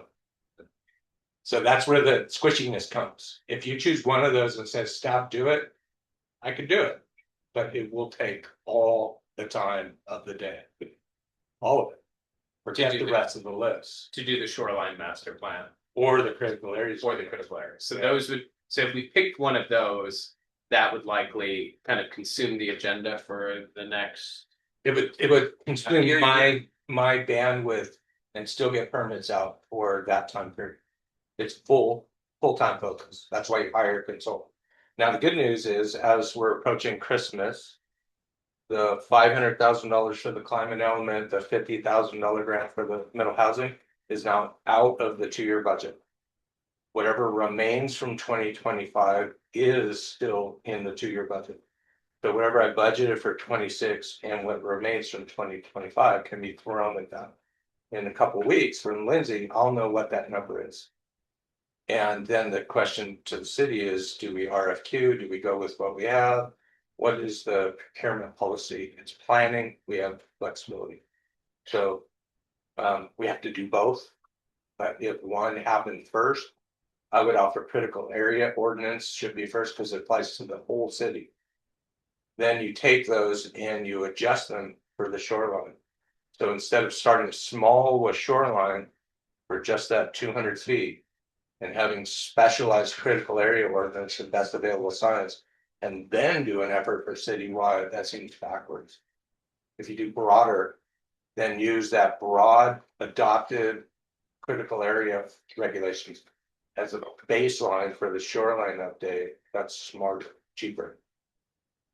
So if we did CAO this year, shoreline by 2027, I think that's what my recommendation would be. And I know it's probably TBD at this point, but do you have line of sight to, like, if we had a consultant for the critical areas, would it be the same consultant for the shoreline master plan, or would we not know that? It could be that a consulting planning firm would have the expertise. My preference would be to hire the firm that has that particular expertise. Right, okay. Because in the end, it's less time, more specific, more accurate, and more likely to not receive an endless list of comments from ecology or comments. So then moving on to wireless facilities ordinance. Or before we get there, what is subdivision code amendments? Oh, sorry. We have some mandates for short plats and so forth that may or may not affect us, so we're gonna have to look at the short plats and so forth. We have a heads up that one of the bills in the short session that starts in January might include changes for subdivision plats to streamline it. And we don't have many plots, that's 5 or more. and we're pretty much built up. But whatever that outcome would then be mandated and would be this effort, we would have time. I have no idea what deadline they would assign us, I'm just presuming the bill passes. presuming it passes. Okay, yeah. And then what is wireless? Yeah, I'm curious. Wireless facilities, cities adopt every 5-10 years, state-of-the-art regulations that comply with FCC regulations. I would say we have bare bones that met the or matched the FCC requirements from 30 years ago. From 30 years ago. Or later. Does it work, and do we review and regulate wireless facilities with it right now? Yes, but it leaves a lot of gray area. And so when I was at Bainbridge, they identified that, they adopted a new one, and it's state of the art. It's what the city needs as far as tools to regulate wireless facilities. We don't have that. Newcastle, same thing. So there's an expert, I believe it was in the range of $30,000 or $40,000 cookie cutter, brought in, discussed. Most of it, majority of it's highly technical. It's a lawyer saying, this is what you need. This is why. This is the FCC ruling number, blah, blah, blah. Very little discretion, but where you get a choice is, do you want to venture into aesthetics? What they look like, how tall could they be? But a lawyer will bring you to compliance, whereas right now we have barely any. The city would have to hire that lawyer. Yeah. That'd be about, Yeah, but that's pretty standardized. Yeah. So one-off comes to planning commission a few times at the point the planning commission understands all the terms and the why, and the FCC, the recommendation, pretty straightforward. Yeah, it got to the point where us planners were starting to understand it, so it's. This is a challenge for me, so. But that's what that item is. And then this bullet is just a cleanup. Did we capture every mandate from House Bill 1220? Everything from the past 4 years? Do you want to add anything to it? Such as with other programs, but it's mostly what I'm doing at Christmas is rereading everything we have currently in place. Make sure as we go through that 2-year process, we talk about what we had, what we need to have, what these options were, what you could do, what this person wants to do, what planning commission recommends, city council, then it's adopted, it goes into a binder, and my mind still had all of that junk in it. So now it's cleansed. My goal is to be here January 1st, knowing exactly what's in the comp plan in volume 1 and 2, knowing exactly what's in the development regulations. And then that sets the framework for, did we comply with all the mandates? Are we fully in compliance with House Bill 1220 for co-living? It sets the stage for whatever may be coming our way in a year from now. and what would be our action? Just an ordinance to Fill in do the gap. small tweaks, not policy. Policy is absolutely done. Absolutely, but But when you these get would to be the like development, co-elements if we missed something. yeah. For instance, these zones, do you have co-living listed? So it's detailed in review, but a very easy ordinance once it's understood. And it's kind of a grab bag where you could add as many or as little housing related stuff. The review will happen early in the year. And then, And that's just something that you're planning on doing anyway, the review to see if we have gaps. right now, there's absolutely not more than 5 or 10 minutes in a day where I could concentrate on anything. And we cannot do that in that context. And then I gripe, and then Phil looks at me and says, well, then you're the director. Why don't you reserve 3 or 4 days, go away and hide? Read the stuff. I can do that. So that's what I'm gonna do. And still take vacation, but that would cover that. Okay. And can we scroll down, Jan? Those are the 2 major categories. Then from here, we get into when you see parking at the last work session at council. Councilmember Goldman brought up, does the council want to have a joint meeting with planning commission to take a look at parking? Whether it's a directive to look at doing away with all parking requirements or making sure that we're compliant with every mandate up to now, or anticipating transit-oriented development, or what may be coming a year from now. The consensus was, not yet, Wait till the new council is sworn in and see And what that their answer, activities are. yeah. So January, February, but parking at some level is fair game for planning commission. Just don't know what they're. If they were to sit with you and say, this is what you should look at this year, I don't know what to say. And so these bullets here, they're all kind of parking themed. Is this all kind of what came out of that council discussion as potential food for risk for the mill on parking? No, this is the parking lot from when we first started the complex. These are all development regulations. All the policy and goals are in place in the complex. Mark, what's your recommendation when you look at something like this, the 1491 that got passed this summer? Has a lot to say about parking within a quarter mile and a half mile. What would presumably be BRT. Actually too. Yeah. When do we, I know that doesn't have to go into play until 29, but at what point do we? Acknowledge it and. Deal with it while we're dealing with these things versus having, like we did our EDU code, but now we need to go back and revisit it. And like, how can we future proof some of this work? With legislation we know it has already been approved. Well, for me, it's the easy part. I know. Whatever hours I'm gonna work next year are full. Just tell me what I'm working on. And so those higher up items are very likely. Then I know the categories that I could add, and if the council were to say planning commission staff.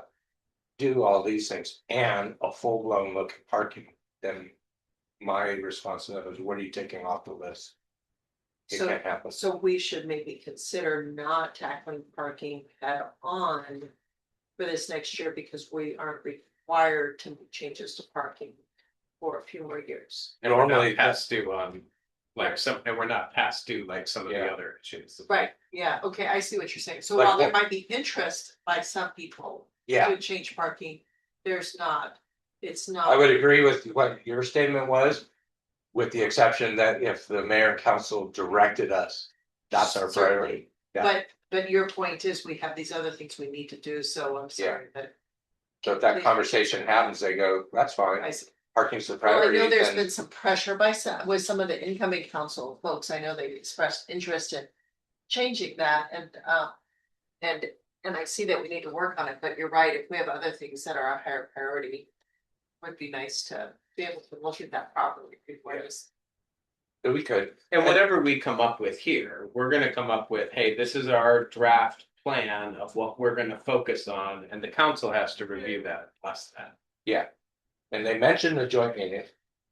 You know, if the thought was with the liaison and so forth, you guys wanted input, but you entered it with a draft. This is what we're thinking, give us input. That's coming. They won't have their retreat likely till March, but January with planning commission. We'll call it a working draft. Yeah. February with, hey, city council, this is what we're thinking. And then March retreat and then the directive back. Go with what you have. Change it up, do none of that, but do parking. All those options are there. So we absolutely have that in our plan, just we can't prioritize it at this moment, but it's gotta be there in case we have to push it out. Yeah, because the other ones are mandated Yeah, and we may not even be applying for grants, right? So what's the downside? We may never get sued. So what's the downside? But they set the priority. Now, one of these When you doesn't say they- apply, city council city council. okay. elected. Thank you. But you have a lot to say because your primary task or purpose is the development regulations and comp plan. So if there are items you want to work on, that's where the draft work on. But then that has a direct impact on your workflow. Oh, absolutely. Yeah. So in a sense, we're almost your supervisors in this Well, I know we're gonna do a lot, but I also know we can't do it all, yeah, right? And so our role is to inform and then prioritize it, and we'll do as much as we can. But the problem I'm seeing is the inbox is the easy part. If you have 10 number one priorities, staff's gonna ask you, which of those number one priorities do you really want us to do? Yeah. So But I think compared to last year especially, I think we can do a lot of those. So did you say that we need to we need to finalize the work plan in January, or do we need to do that tonight? Your meeting is January 13th. I would suggest having this work plan on that agenda. Whatever outcomes, whatever comes out of that, still call it a working draft. But if you're comfortable and want to call it a recommendation, that's fine too. But a working draft would satisfy, because if they say a joint meeting or something like that, you don't want to have it baked. You want to be able to receive their input. So does our draft work plan then include priorities? Are we Yeah. Prioritizing? So what we did last year is we said, hey, this is our first priority for the first so many months. This is our second priority, and our third one that we got halfway done with, we said as time permits. So we should prioritize. Do you like that page 1 formatting? Because that was pretty clear. It's like a roadmap. Yeah, I liked it. Could we, Yanni, could we scroll to the last page where we had, now these were all of the issues that, Mark, thank you for capturing these, because these are things that over the course of last year, and I think even going back further, we've captured as potential things for parking lot. Like, so these are things that could bubble up and be a priority if we decided, but we have kind of put them on the back burner for now. These are purely voluntary. They came up. A lot of these are, let's put it in the parking lot so we can move on with the issue, but not lose track. And I don't see anything there that's mandated or absolutely has to happen in any order. Yeah, I think some of this came out of when we were kind of generating ideas together of like what we would focus on in last year's. 2 of these are pure tree board, and I don't think would come to planning commission. Or would come briefly. But the exceptional tree widths. And that was placed in by a former committee member, and perhaps this need to be there as well. Yeah, that's fair. So last meeting, what I heard was there was some discussion on, do we have some small working groups, where, and it sounded like most of the commissioners that said, maybe they'd pick an issue or two that they'd be willing to work on outside of the meeting if we were worried about bandwidth. So that's something I just want to remind everybody of, if people had a point of view on that. But in light of this, it might be worthwhile for us to discuss for a few minutes at least, based on what Mark has just said, while it's fresh in our mind, what do we think might rise to the top, and what might we want to focus on next year? We have affordability and incentives, and we've had some conversation around that. We have a couple of things that clearly are mandatory and that we're past due on, but we can't do all of them. And then there's a lot of other stuff that's voluntary. So just a point of clarification, could shared housing be part of that affordability category? Yeah, there's no reason it couldn't be. So easy, I could write it in there in the next version, would have it listed with either item 3 or the one you mentioned, development regulations for co-living emergency shelters. I could add it there.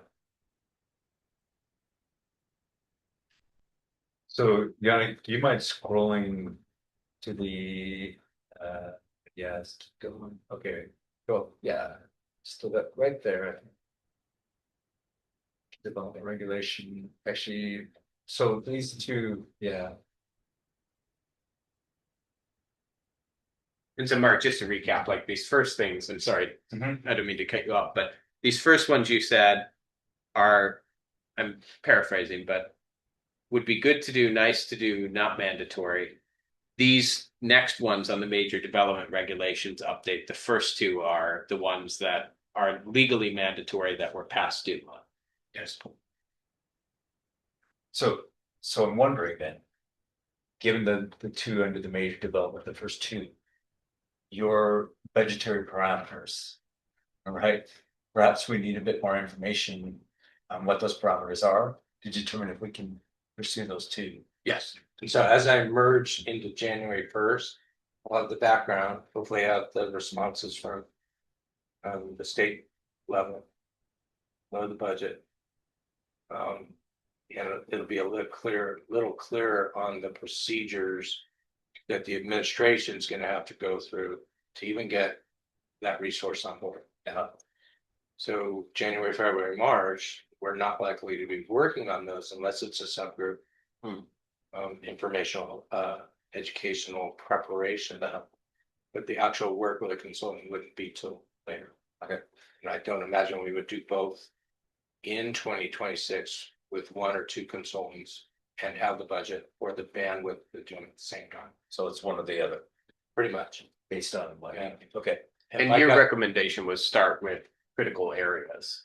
Yeah, it's more impactful citywide and then is the draft for the 200 feet on the shore. So I'm wondering how we feeling about that then. I mean, my point of view is like, we ought to do the things that we're past due on that might impede us getting grants Yeah. and that might make us not compliant. And so understanding that there's a budgetary dependency, it seems like for a discussion draft or a draft version to council, we ought to contemplate doing, to Mark's recommendation, the critical areas ordinance mandatory update, you know, in Q2, Q3, somewhere starting it. So that we can finish it at some point next calendar year. With some perhaps preliminary group work, as you were saying, informational, work Yeah. prior to that, yeah. Because no matter who we hire or what effort we do, it always starts with what's in the book right now. So that can start and it tails with the grant comment, it tails very well with a beginning comp plan amendment for PSRC certification. If you're gonna have that amendment, what else do you want with it? If you want an implementation chapter, do all of it. And that would need to be done by the last city council in the year. So you could start with that and choose one of those to do the second one next year. So if we say, please go ahead and do that. Research into the budget parameters, then we can come back in January and you can say, yes, let's go for it, and then we'll put it on. Yeah.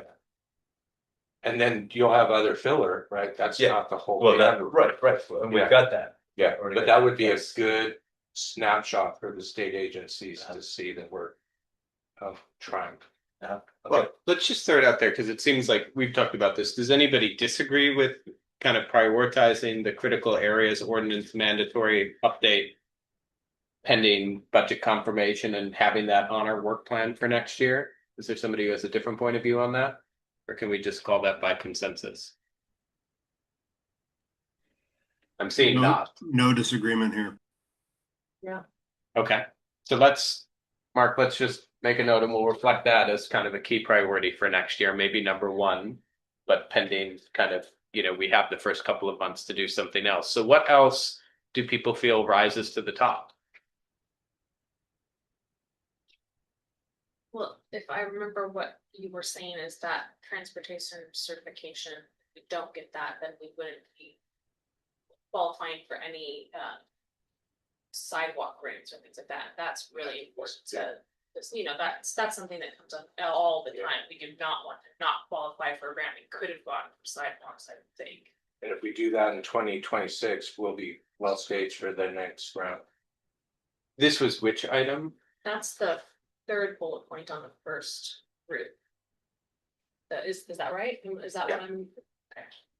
Oh, the PSRC transportation certification comments. And I don't know exactly what that entails. so they've given us comments and we need to address Yeah, them. we approved the comp plan, we sent it to them, they re-reviewed it. We satisfied most of their initial comments from 2 years ago. They came up with a punch list of 4 things. And I was like, wow, I wish I could do those, because I'd be doing it right now. We asked the consultant, these were not part of the effort. What would you estimate the cost to be? Well, that was the $50,000 thing. So that's where it froze. Then it was like, are we ever going to apply for grants? Why do we need to be certified? The consensus is, yes, it's a smart thing. In 2026, it won't hurt us.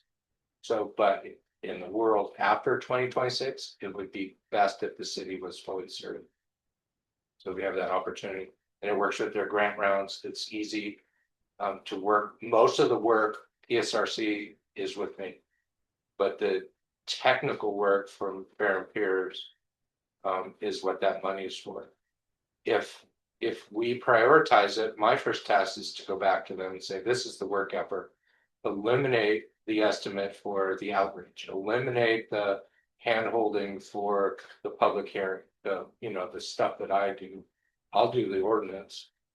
You do the materials and how it fits into the comp plan. Just do your specialty. How much will that cost? My guess is that money is going to be in the budget right now. So it starts to eat away that remaining budget. And then I go to critical areas, I get an estimate on how much that's going to cost. Hope that the existing adopted budget covers it. And then as we draft the 27-28 budget, I would include the SMP as the professional services for that budget. That would tell me. What I'm counting on is the state to say the WAC and RCW are currently not in line with each other, but your deadline is 2027. If you meet that deadline, we'll take you off. And no, we're already on the good list, but we're not on the updated list. And we're by far not the only one. Okay, so like there's two pieces of information that you can bring back to us. Then Okay. that's the transportation piece, right? Yeah. And the critical areas. And on the transportation, Mark, is it appropriate to share with us the comments from PSRC on that, or is that going to be kind of beyond inappropriate or beyond? We could do that in January. Okay, They came in after the council approved the comp plan. so maybe would you mind sharing that as like a pre-read for us for the January meeting, just so we can understand a little better? Yeah. And also not to minimize that most of this we're kind of on your office and you specifically. With, I guess, the hopes that we will pursue that piece of work. Yeah, so maybe because- this makes it into, one of the things we're thinking of as a priority, but I would love to have council steer on that of we're prioritizing this because we think it'll be helpful for grants in the future. Does that align with council's priorities in this regard? Because if they say, to heck with it, we don't want to pursue grants, then maybe this isn't a priority for us. It's similar to building a LEED certified building, but not paying for the certificate. Right, and so if they want the certificate so they can apply for grants later, we should do that this year. That's what we've conveyed to council. Okay. So it seems like there's generally consensus on we think about prioritizing that item. Does anybody disagree with that? Seeing not a good suggestion. So if we were to pick a third issue. Well, I'm wondering what the time commitment of those two, Yes. right? First, before we go. Well, the beauty of all four bulleted items at the top, most of the material already exists. So PSRC with Fair and Peers costs money. Climate element implementation chapter I got on Monday. I have 3 versions of it in our closure meeting. I got the most recent version. The King County Housing Authority letter we got last December. So if you do a comp plan amendment, I would ask the council, now that Deputy Mayor Bodie has passed away, is an implementation chapter desirable? Right, because all it is it informs the budget. If you put it in the comp plan, it implements these policies, gives it more power, more emphasis. But then it makes it optically weird to then not assign budget. So they exist now, they're there, and you can pick and choose and pay for them, hire staff and so forth. Do you want to raise it to an implementation chapter in the comp plan that's a little bit more visible, higher priority, and intended to be done? Okay, so I'm comfortable with the unknown of the timeline. Then you're going back to your question, what would be the third bucket? Yeah, and I guess, Mark, what I wasn't understanding is, like, we've been talking about the third bullet in this first section. Am I hearing from you that you want us, or it would be advisable to address all 4 bullets, not just the 3rd bullet? If at least the PSRC, right? So Okay. if you say we're looking to do a comp plan amendment for a 3rd year in a row. And we would be focused on, I think the consensus here is we would be focused on PSRC. What I'm hearing from you is maybe we get a little steer from council on, do they want us to pick up 1, 2, and 4? Yeah. 1, 2, and or If they 4. say we don't want an implementation chapter, then you're really only doing the transportation. Okay. That makes sense. And then being mindful of time, and we just have a few minutes left. Maybe this is enough for us to kind of land on today, and we give some thought and come back in January of, is there anything more we add on? And maybe it's the continuation of affordability and development regulations and kind of co-housing, shared housing. I mean, it seems like we spent a lot of time on that, and that might rise to the top, but maybe we could ask everybody to come back if there's something else we feel from this list or otherwise that they feel is important. We come prepared to talk about that next month. Yanni? Yeah, thanks. I'm not sure if this is properly considered new business or not, but I feel it's related to everything we've been discussing. I would like this commission to consider, as we get into the new year, about changing our schedule from once a month to twice a month. I feel like we spend, just because we only meet once a month, and Mark, I'm not full caveat here about staff availability. Okay, I acknowledge that right away. I've served on another planning commission in the past. And I know that, our neighbors, Shoreline, Kenmore, Bothell, Linwood, all their planning commissions meet twice a month. And I just feel like we spend a lot of time kind of needing to catch ourselves up and talking about what we should talk about next time. And I didn't feel that way when I served on the City of Shoreline Commission when I lived in Shoreline, because it was more frequent. So I think this relates to our ability to get through all this stuff. So I would like to put that on the table as a topic for discussion. I don't know exactly. I assume it would require city council directing it to be that way. That's fine. Whatever the steps are, I'm not worried about that. I would like this commission to talk about, is that something we would like to consider, to meet twice a month instead of once, so that we can actually, get through more of the work. There's a lot. We just looked at a lot on the screen share. So I would like to put that conversation on the docket for early in 2026. That makes sense. Thank you, Yanni. I want to be mindful of time. We have a few items left on the agenda. We've talked about shared housing. Do we feel more conversation is needed there, or should we proceed and maybe wrap up the meeting so that we end on time? I just want to make one more comment about that. And because I think the potential there is to basically make a contribution to affordability in those lower salary ranges, because we're talking about rents of $1,000 a month, not $1,500 or $2,000 a month.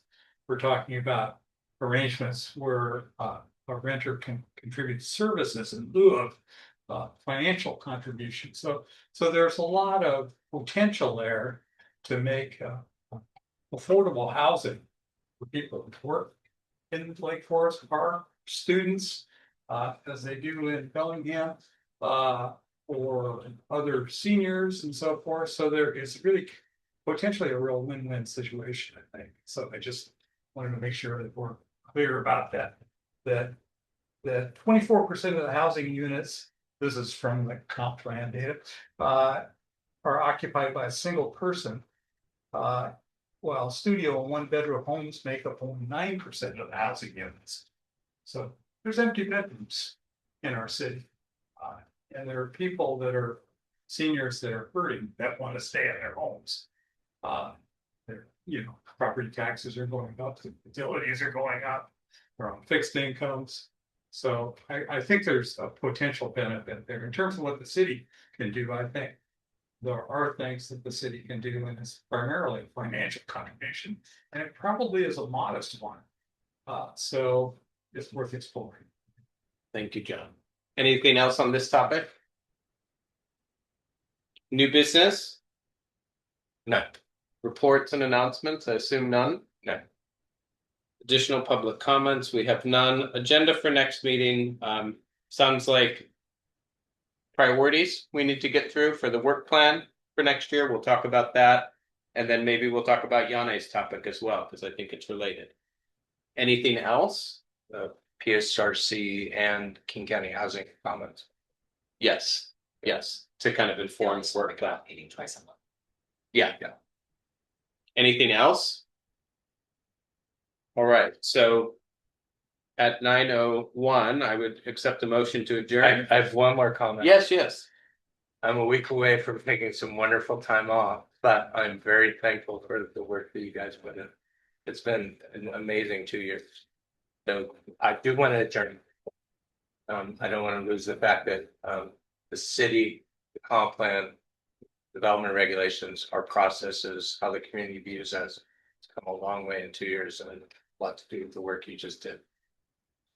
Now I'm going to go away and hide. We're going to do it again. So to hang in there, thank you for your time and energy and volunteering, and we will fill the 2 vacancies, and we'll have another big year. Mark, we appreciate you and how hard you work for us, and I hope you get time off and you actually do not check your work email. Okay, just do it right. Email me. That's my holiday wish for you too. Yes, thank you very much, Mark. Thank you. I couldn't do it without you. Thanks, happy holidays to you. Thank you, and to All everyone. of you, yeah. All right, so we're adjourned then at 9:02. Did we? Motion to adjourn. Second, I see. all those in favor? Yes. All right. Opposed? We are adjourned at 9:02 or 3. Thank you all. Bye, Sheree. Bye, Yane. Thank you. The last bit of the year, I gotta stop recording. Mark, good